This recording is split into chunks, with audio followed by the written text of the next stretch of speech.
we currently find ourselves in 2026 in an extraordinarily dangerous point in human history.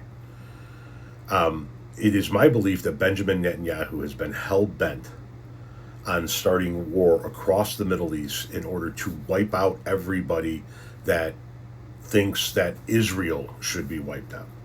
And I understand the survival aspect of that from an Israeli standpoint, but I believe Benjamin Netanyahu has been wanting to commit mass genocide in the Middle East and wipe out everybody that's of Arab descent in the region.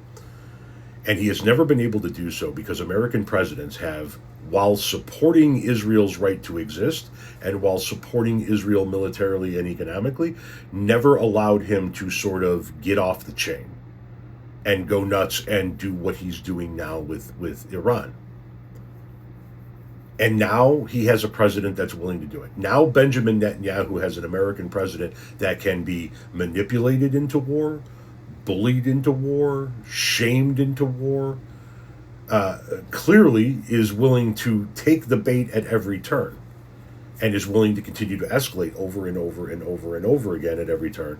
And he is using Donald Trump and the full power of the United States of America to pressure the remaining allies, to pressure the European allies and allies elsewhere around the world to get into this military conflict on behalf of Israel's wishes, Israel's whims.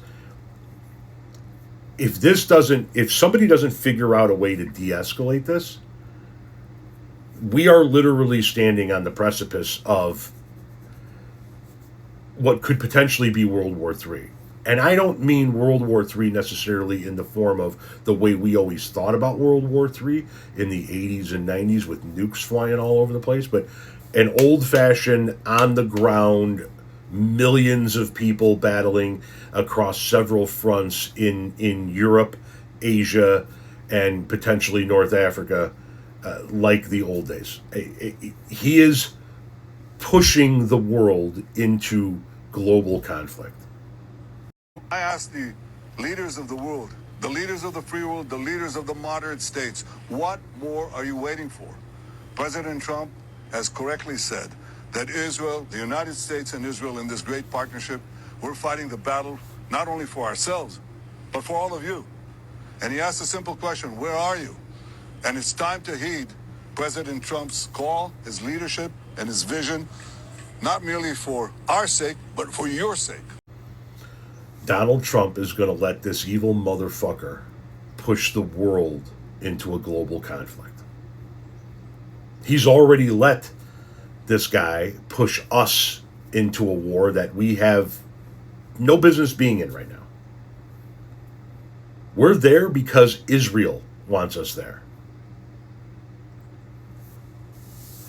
And shame on the United Kingdom, if I could be so bold, for I believe yesterday or the day before yesterday, announcing that the United States of America could use bases in the United Kingdom to launch planes that will strike Iran. Shame on you. We need to de-escalate this. We don't need to continue to take this up a notch.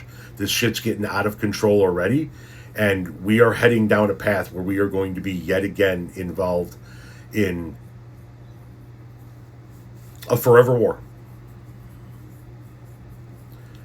Nobody knows how to shut this off right now. And that man, Benjamin Netanyahu, he's the one controlling the puppet strings, not Trump.